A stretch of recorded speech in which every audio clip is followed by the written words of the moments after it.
आई coverage रहस्य की खोज।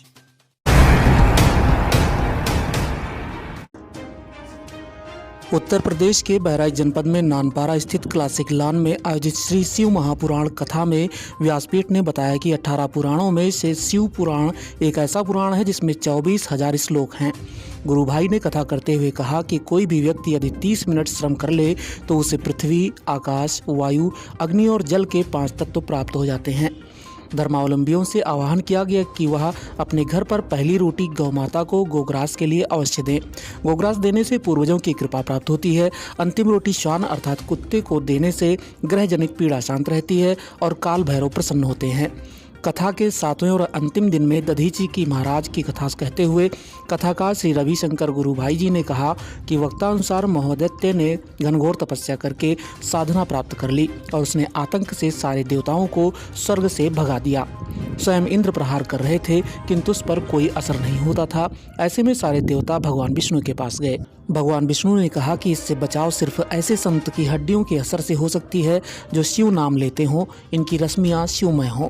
देवताओं ने बताया यह कार्य केवल दधीच मुनि कर सकते हैं। सभी देवता दधीच मुनि के पास गए।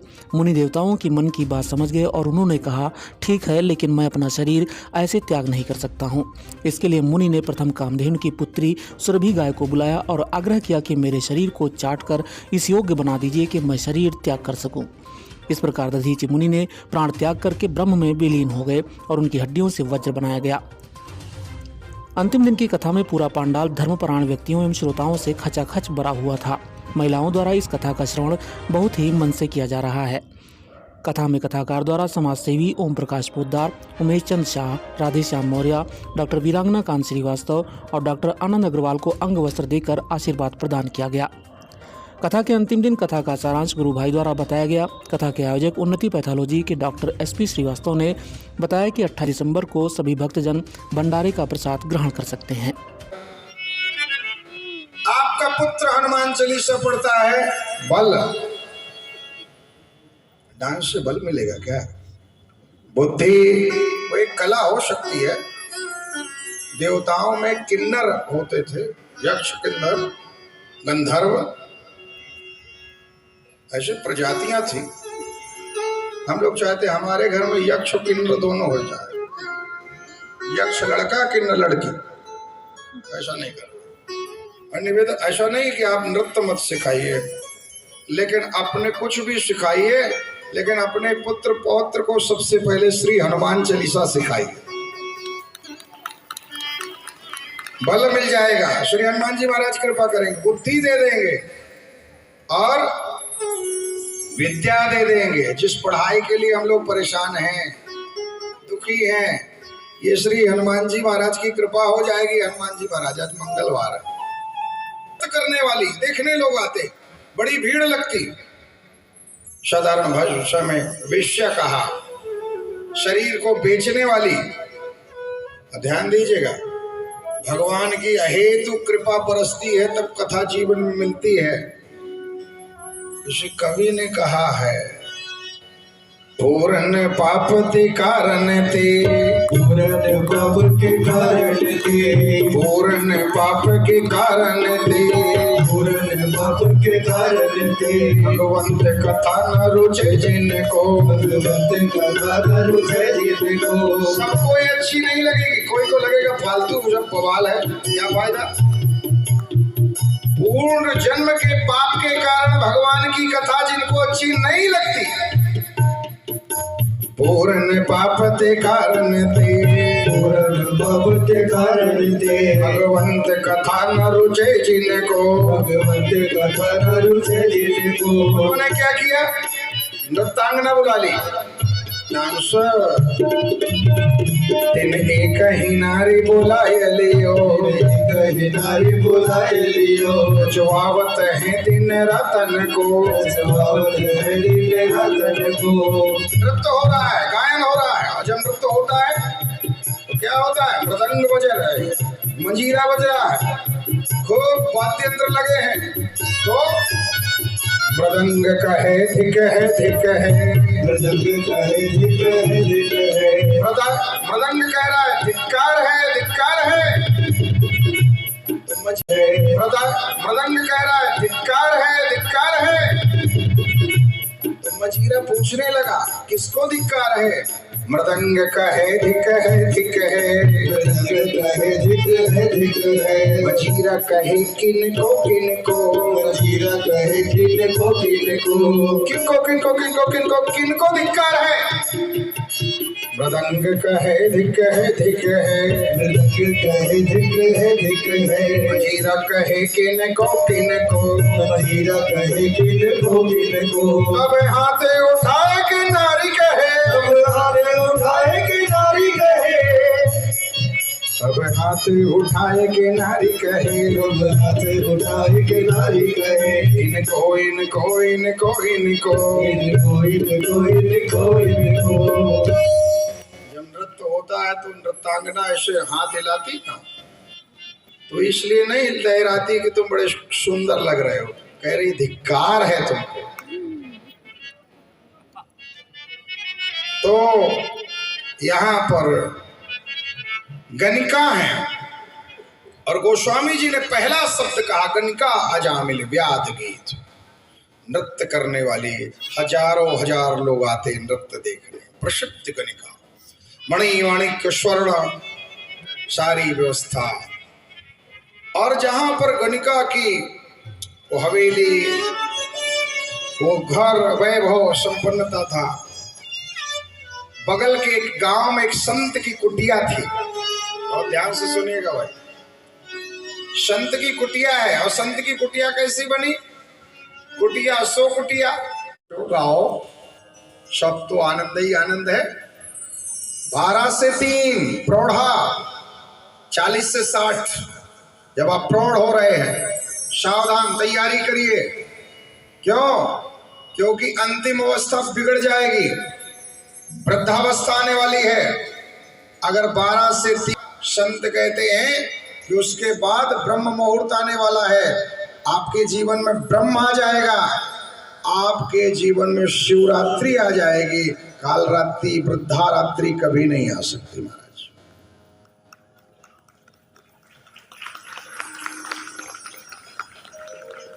प्रौढ़ावस्था 40 से 60 क्या करना चाहिए?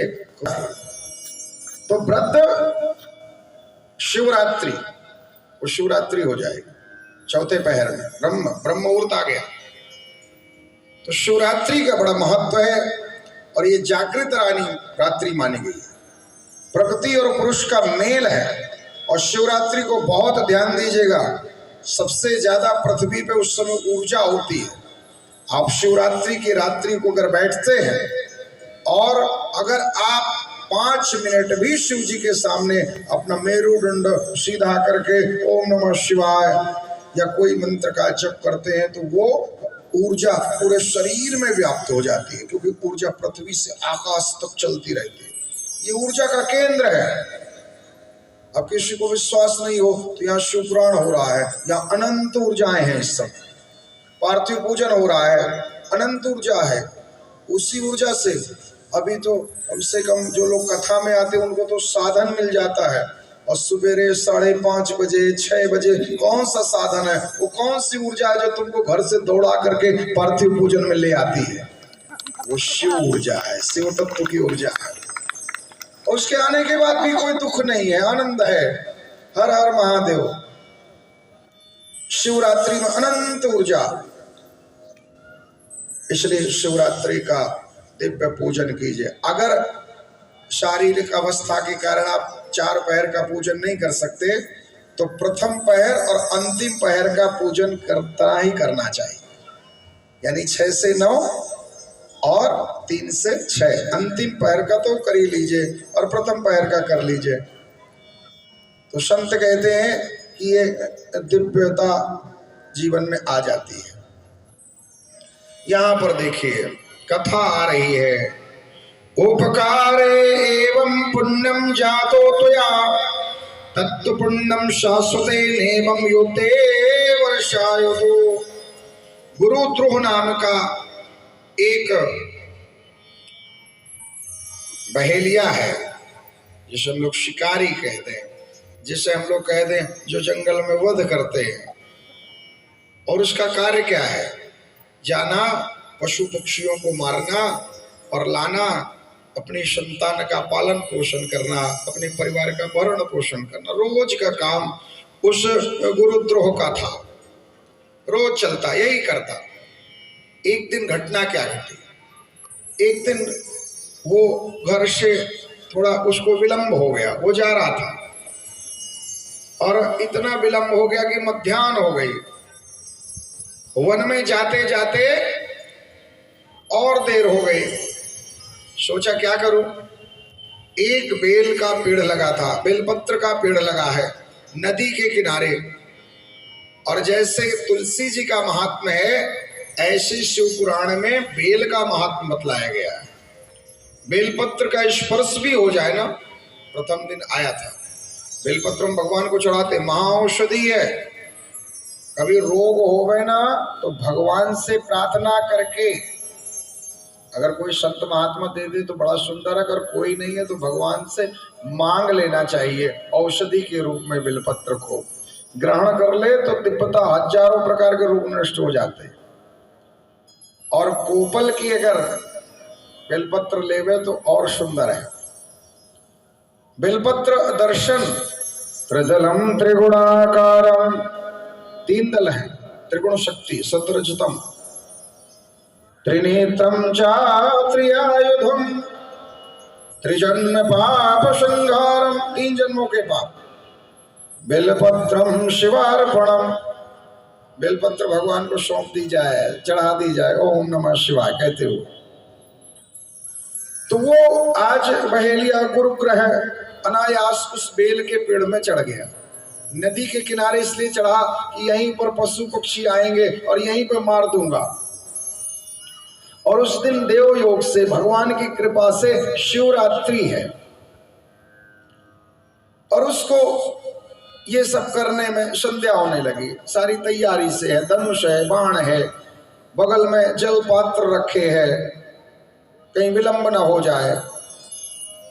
अनायास शिवरात्रि में बेल वृक्ष पर चढ़ा और धीरे से संध्या होने लगी। कोई शिकार नहीं आया, कोई पशु नहीं आया। संध्या का समय, प्रथम प्रहर प्रारंभ है, और उसी समय क्या हुआ? आज एक हिरण आई जल पीने के लिए, गुरुग्रह धनुष बाण मारने के लिए प्रस्तुत हुआ। उस हिरण ने देखा और उसके नेत्रों से अश्रु बहने लगे। कहा, भैया मुझे छोड़ दो, मेरे छोटे छोटे बालक हैं।